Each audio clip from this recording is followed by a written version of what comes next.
how we actually solve problems as opposed to what do we do to make ourselves feel good, I think we would probably be a lot further along. A lot of people say, well, let's bring 10,000, let's bring 25,000, let's bring 50,000. That's nothing. We're talking about millions of people. That is doing absolutely nothing except introducing the possibility of infiltrating those numbers with radical Islamic jihadists who want to destroy us. So it doesn't solve any problems, it creates a problem. And that seems to be sort of a common theme with this country, if you've noticed. We do a lot of things that don't make sense, but it makes one group feel good, or it does something for some special interest, but it doesn't do anything for the general populace. And that's what we really have got to start thinking about again, I believe, in America. The responsibility to take care of Americans. Because this country was designed of, for, and by the people. The government was supposed to be there for one purpose only, and that is to facilitate life, liberty, and the pursuit of happiness for the people. And the government works for us. We don't work for the government. And once people begin to understand that, once again, I think they will be willing to actually stand up very strongly for their rights. The other thing that I thought about as I was over there, and I saw so many people in the military, and the Jordanian military did a wonderful job, by the way, while we were there. But I think about our own military and the morale in our military, which is so low right now. And I think about our veterans. We have 22 veterans every day in America that commit suicide. And that is the tip of the iceberg in terms of the despair that they are feeling. And what's irritating is we have a government that is always talking about how wonderful our veterans are and let's honor our veterans, but they're not honoring them. They're not providing adequate care for them. What I would advocate is that as soon as someone volunteers for the military, they also get enrolled in a support program that very same day. And that follows them through their entire military career, particularly when they're in combat zones, and has a component that begins to integrate them back into society a year before they are discharged, so they don't come back floundering and not having any place to go.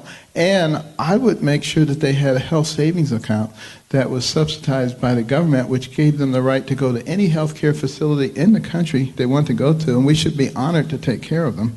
And if they wanted to go to a VA facility, they certainly could, but we could use those VA facilities to do research into post-traumatic stress disorder, traumatic brain injuries, limb replacement, a whole bunch of things that are very relevant to our veterans.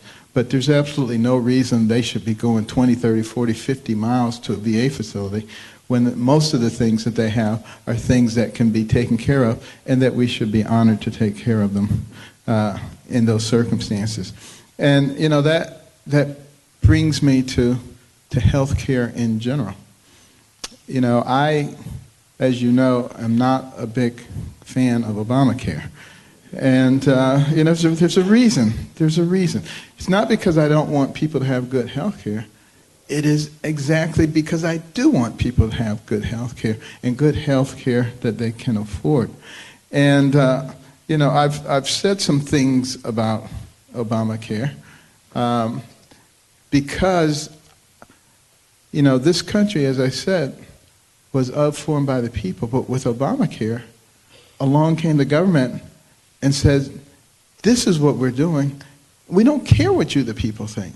We're shoving it down your throat. And if you don't like it, too bad. Well, here's the problem. That fundamentally changes the relationship between the people and the government. And it puts the government in the pinnacle with the people in subjection to it. And you know, that went right over the head of most people. And they just said, oh, it's okay. But here's the problem. Once the government gets control of the most important thing you have, your health and your health care, it's not long before they have control of every part of your life. And all you have to do is go back and look through history at socialist countries. And they always start with the health care and then move on from there. We in this country have to make a decision. Is that the direction we want to go in?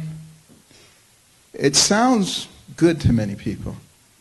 You have this wonderful, compassionate government that takes care of all your needs from cradle to grave. And you never have to worry about anything. And they are so wonderful and caring. The only problem is all of those governments end up looking the same. A small group of elites at the top who own and control everything, a rapidly shrinking middle class, and a vastly expanded dependent class. There seems to be no variation on that. And is that really where we want to go as Americans? Or do we want to maintain the values and principles that took us to the pinnacle faster than any other nation in the history of the world? This is an incredibly exceptional nation. You think about it. For 100 years, 500 years, 1,000 years, 5,000 years before America was on the scene, people did things the same way. Within 200 years of the advent of America, men were walking on the moon. It is the most exceptional nation the world has ever known. And we should be in no hurry to give away all of our values and principles for the sake of political correctness. You know, that, I believe, is having a very deleterious effect on us right now. But back to healthcare. I never like to complain about something without actually having a solution for it. And there is a very good solution. We spend a lot of money on healthcare in this country, twice as much per capita as many other nations that have much better access than we do. So it's not a matter of us not putting adequate funds in. It's a matter of incredible waste and inefficiency. So I've advocated the use of health savings accounts. Now, there are a number of different types of health savings accounts. The kind that I like, the kind where you, the consumer, actually have control over it, just like you do a savings account in a bank. But you can only use it for health purposes. And you make that available to people from the day they are born until the day they die, when it can be passed on to a family member. We pay for it with the very same dollars that we pay for traditional health care with. And as I said, we spend twice as much as many other nations. We have the money to do it. And you give people the ability to shift money in their health savings account within their family. So if dad is $500 short for a scan that he needs to have done, mom can give it to him out of hers, or son, or daughter, or cousin, or uncle, anybody in the family. It makes every single family their own insurance company with no middleman. Gives you enormous flexibility. And it also makes you care more about each other. Because if Uncle Joe is smoking like a chimney, everybody's going to hide his cigarettes. You know, they're not going to be interested in him bringing the whole family down like that. But also, since the vast majority of things that you would have to deal with are going to be taken care of through the health savings account, your catastrophic insurance drops dramatically in terms of price. Sort of like a homeowner's policy with a big deductible. This is a very different animal than a homeowner's policy in which you want every single scratch covered. And you make it also possible to buy that catastrophic policy across state lines, which again brings the price down even further. And there's absolutely no reason that the free market shouldn't be involved in that.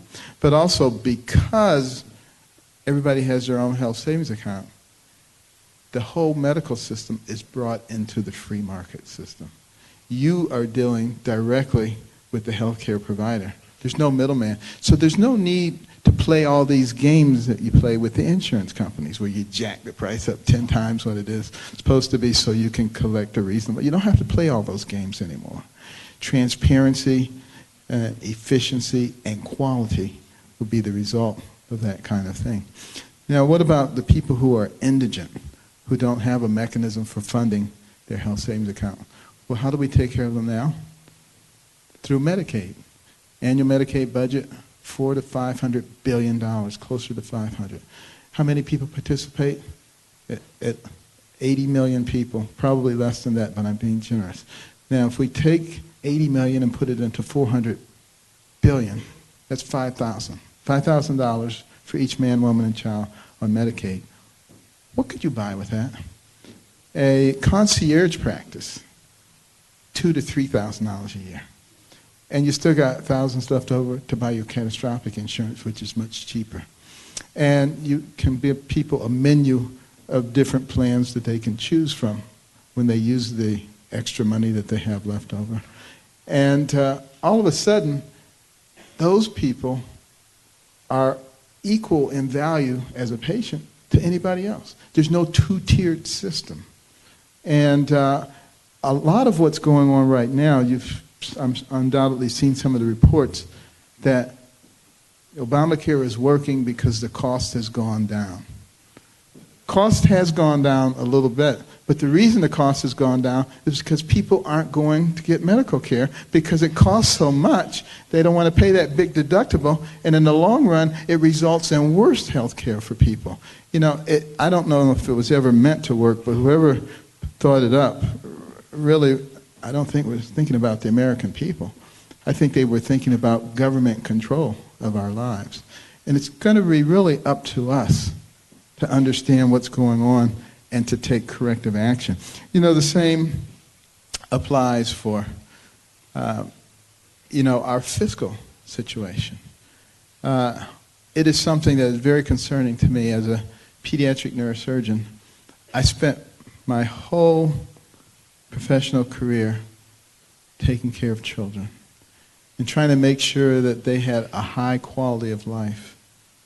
And now I look at what we're doing to them in terms of their financial future.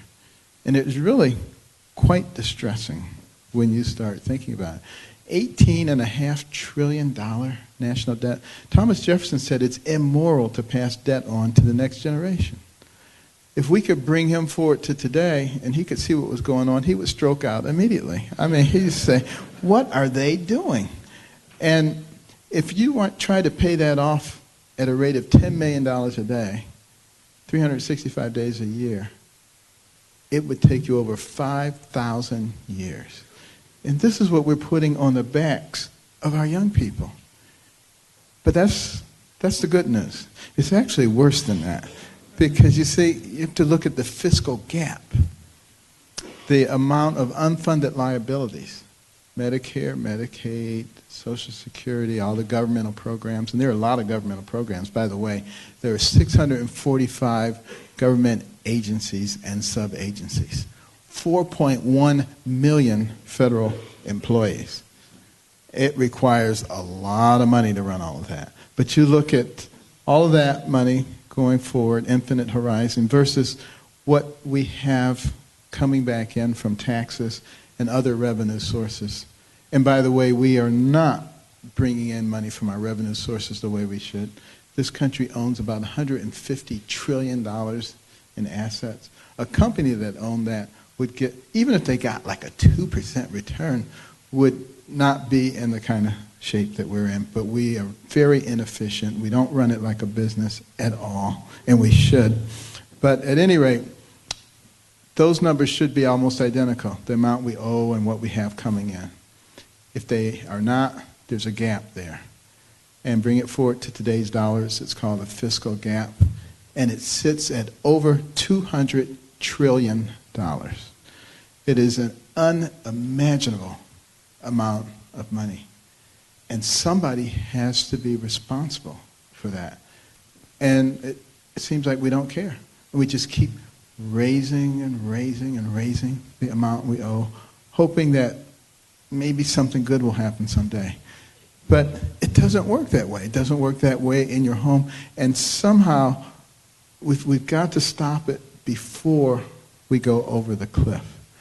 And, I would start with something simple. You look at our taxation system, which is absurd. 74 to 85,000 pages of tax regulations with all kinds of special favors for this group and that group and the other group.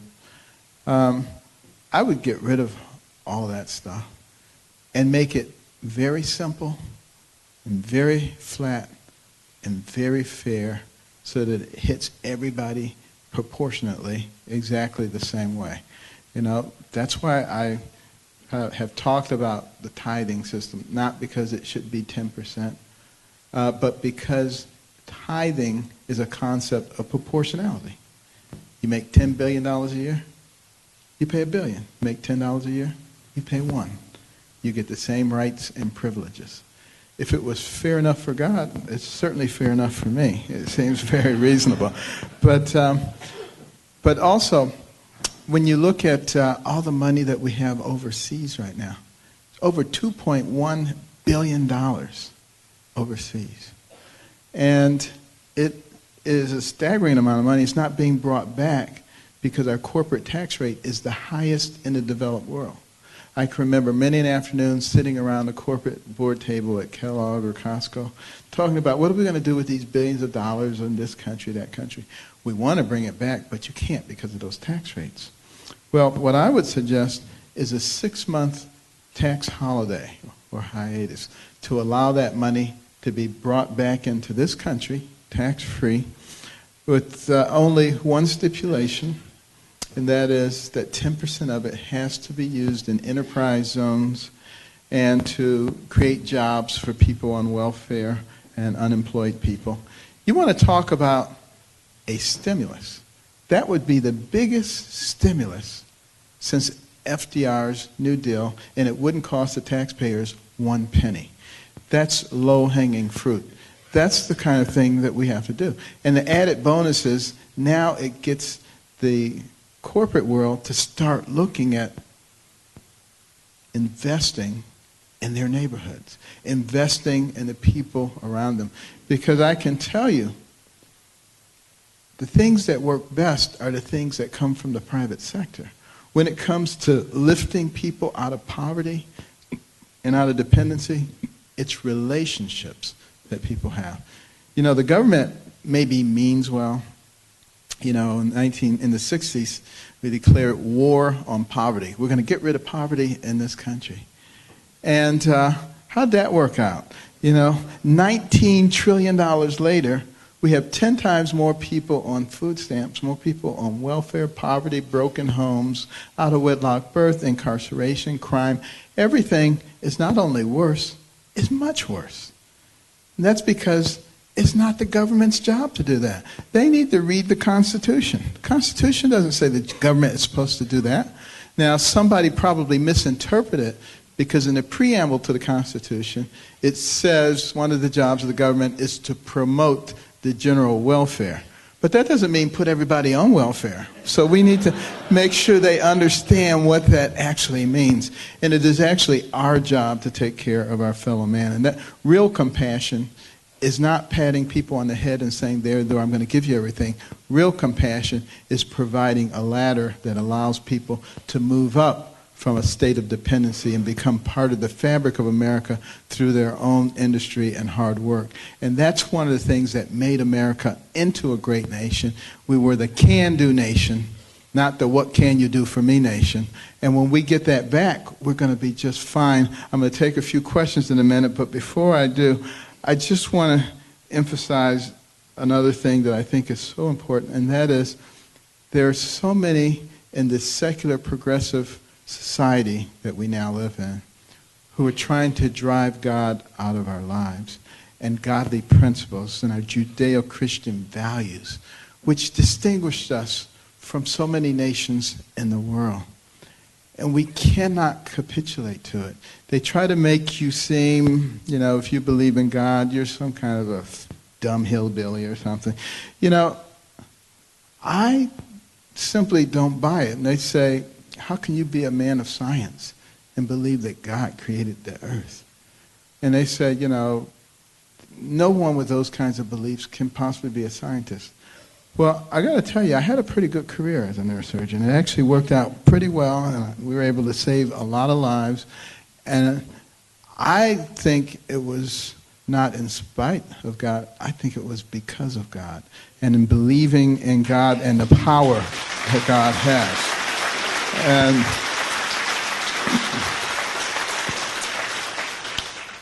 And you got to realize that the secular progressives, they have been driving the boat for several decades now, and that's how we've gotten to this place that we're in. And they really don't care whether you agree with them or not, as long as you shut your mouth and sit down. And I say, we have to stop doing that. It was Thomas Jefferson who said that we would get to this point. He said the American people would become lax, and they wouldn't be paying attention. And as a result, the government would grow and infiltrate and dominate. But he said, before we turned into something else, another form of government, he said that the people of America would realize what was going on. They would wake up and they would regain control. And I say, now is the time to do that. Thank you very much.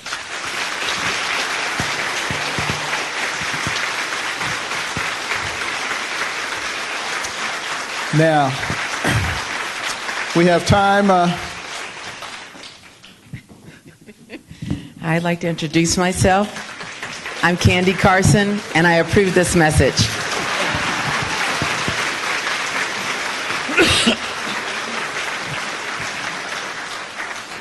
Now, there's a microphone right over here. If anybody would like to ask a question and be heard. And there's one over here also. So whichever one is closer, just come right on up, sir.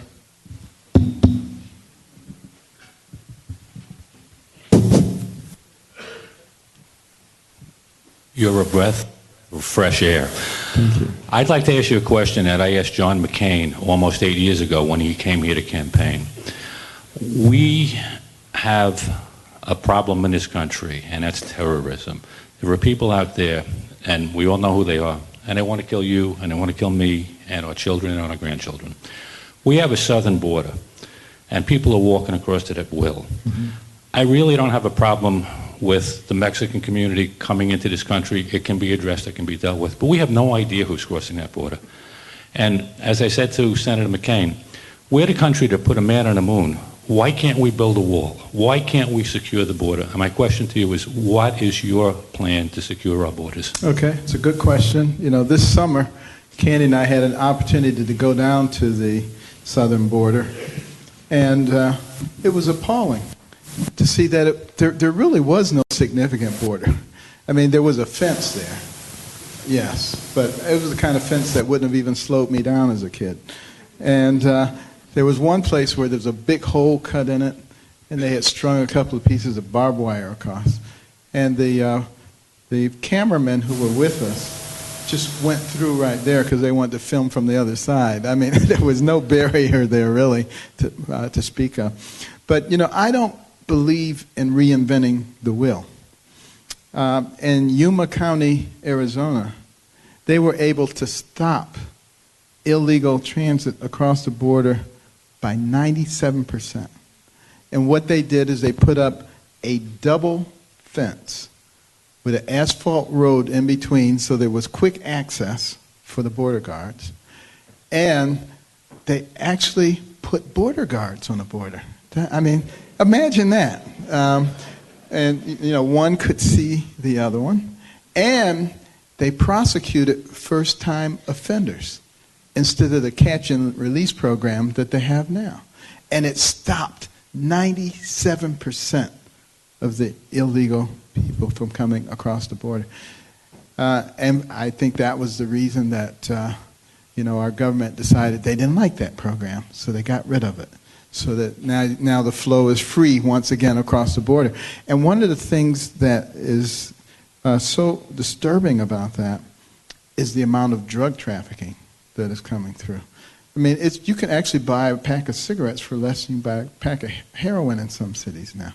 It is that there is so much coming through. And that brings along with it a lot of crime. And we can stop it. We can seal the border, all 9 segments, using the same system that was used in Yuma County. And then the second part is you have to basically turn off the spigot that dispenses the goodies. If there are no goodies, then people won't even be tempted to try to come across here and get it.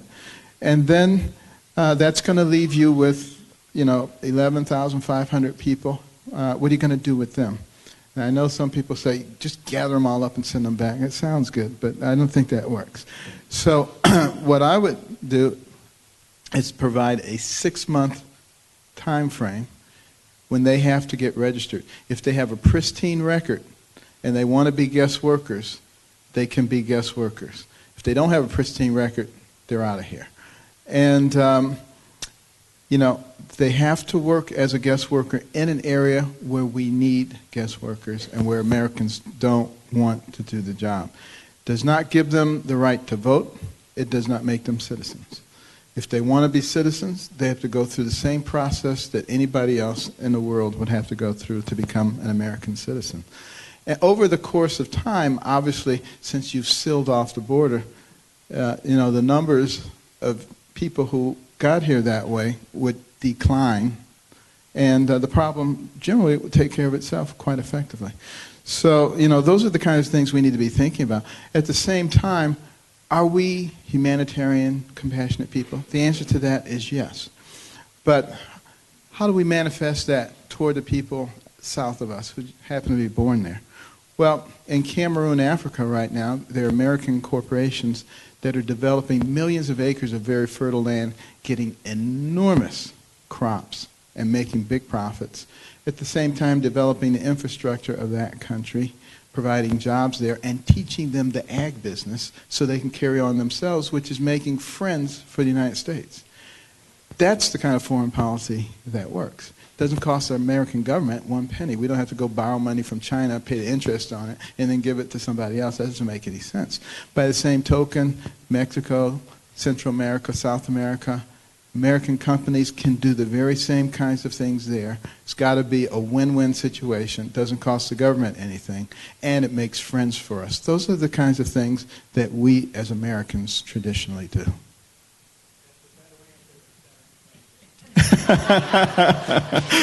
Thank you.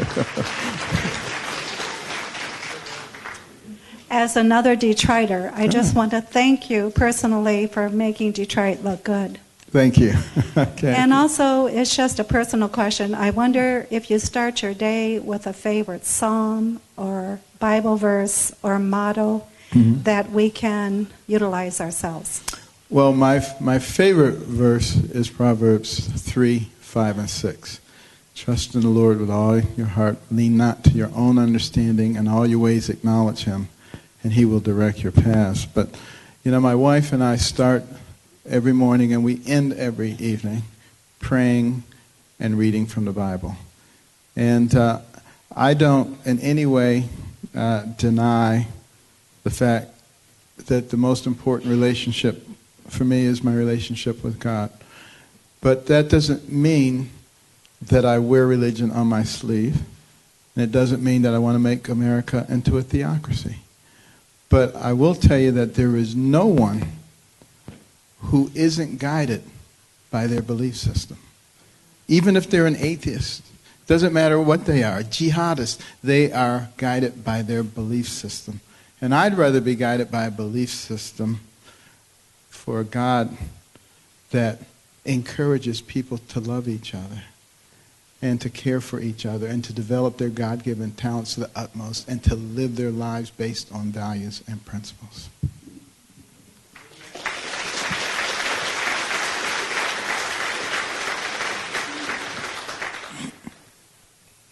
Carson, since you've just come back from the Middle East, Jordan, and seen the struggles over there going, I'd like to ask you your opinion on what you might do in regard to sending additional military forces into the Middle East to combat the serious ISIS threat that's growing, even though it mainly appears to be a Sunni effort against the Shia groups, and it appears to be a internal or regional political power struggle. Mm-hmm. Should we get further involved in that? Well, there's no question that it's a very complex situation over there. But the fact of the matter is ISIS is part of the global radical Islamic jihadist movement, and they have said that they want to destroy us. And I believe them. And I think we have two choices. We can sit and wait around and let them do it while we just, say platitudes and call them the JV. Or we can utilize every resource available to us to destroy them first. And that's the option that I would go with. Now, how do you do that? Well, you have to look at what works. And you have to understand why they are growing. Why are they perceived to be successful? Well, they use social media extremely effectively to appeal to disaffected people, not only in that part of the world, but to all parts of the world. We need to counter that with our own social media, as well with cyber warfare, to disable what they're doing. Nobody says you got to play fair in this situation. We do have the ability to do a lot of that kind of thing. But I think also recognize that they are boasting tremendously of the caliphate that they have developed. Look at all the land they've taken in Iraq, in Syria, Egypt, Libya, various places. We need to fight them on that front.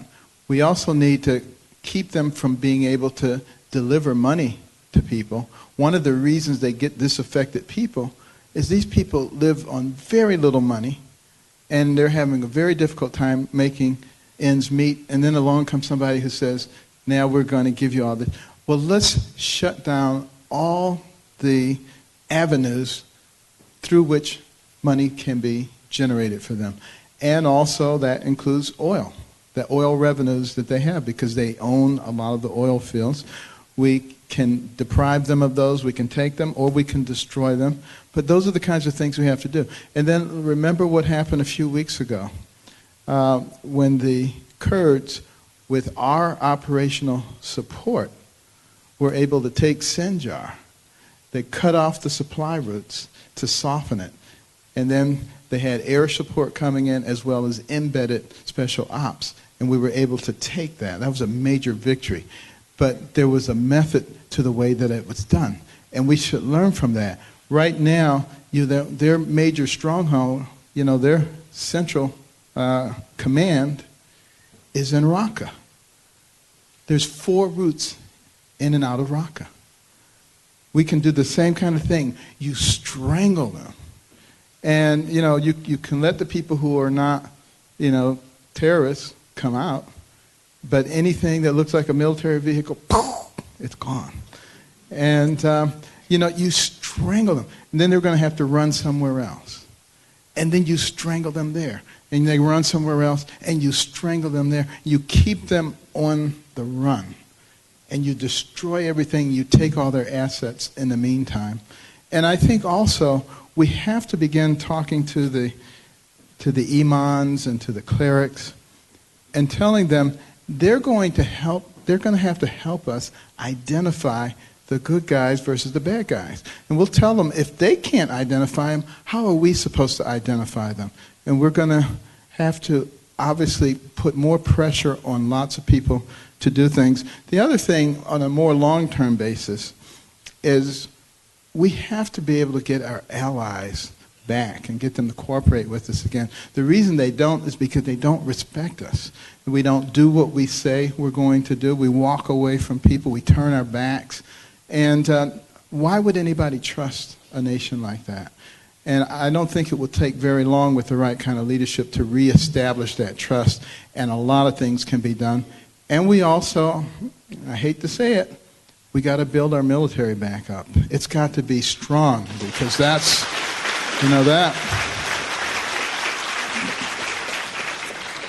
that's how you avoid war. If people don't even challenge you when you're strong. Okay. Dr. Carson, I have a light question and then a heavier question. The light question is, as a ovo-lacto-vegetarian, are you going to serve meat in the White House? I do not impose my dietary restrictions on anybody else. They can eat anything they want, not a problem. Okay, my heavier question is that I'm appalled at what's going on with abortion in this country. What would you do to help eliminate that? Mm-hmm. Well, I'm appalled by what's going on with abortion as well. Have fought very hard for the pro-life movement throughout my career. Was a little taken aback the other day when some people in pro-life said, "Oh, he's saying bad things about us." I wasn't saying bad things about people in pro-life. I was saying bad things about an atmosphere that keeps people from being able to have a discussion. You know, what's going on in our nation right now is that the purveyors of division have been successful in dividing us up. Our strength as a nation has always been through our unity. But we've allowed them to convince us that there's a war on women, race wars, income wars, age wars, religious wars, a war on virtually everything. Everybody gets into their little corner and they fight each other and they demonize each other. This is exactly the wrong time for that to be going on, because you have the global jihadists who want to destroy us. We should not be trying to destroy ourselves. Now, in the meantime, you know, as far as abortion is concerned, I would very much look at appointing judges who have a record of honoring life. I want us to be a culture of life and not a culture of death. And everything that we should do should point toward preserving the most precious thing that any of us has, and that's our life. You know, I kind of realized that as an intern. And I would go on the wards at Johns Hopkins. You see all these people, the CEO of this company, president of this organization, crown prince, queen of this nation, in many cases dying of some horrible disease. And every single one of them would have gladly given every penny and every title for a clean bill of health. And you begin to realize at that point that life is not something that you can simply throw away. And America, of all places, should be the place that protects life and not that destroys it.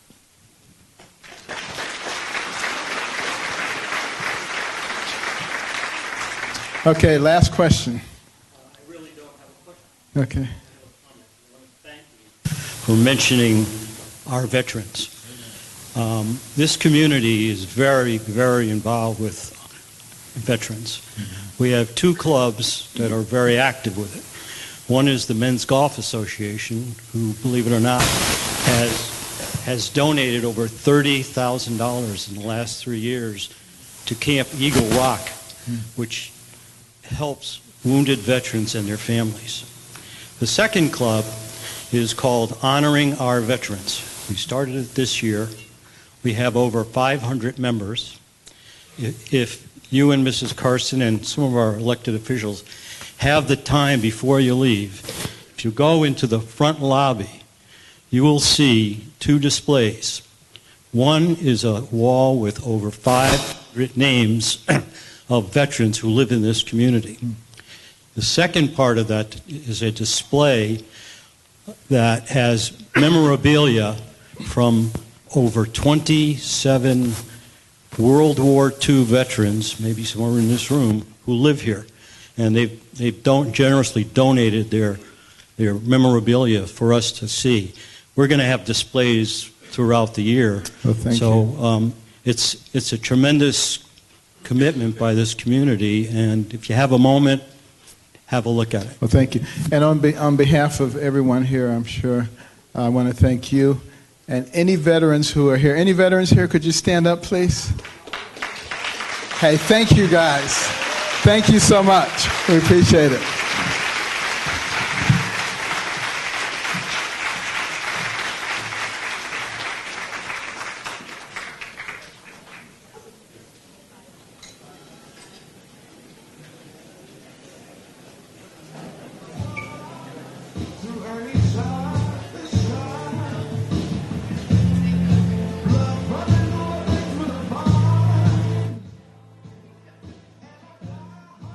Ladies and gentlemen, we'd ask that you stay in the ballroom until Dr. Carson leaves. Wait for his motorcade. We'll signal you when that's possible. Thank you.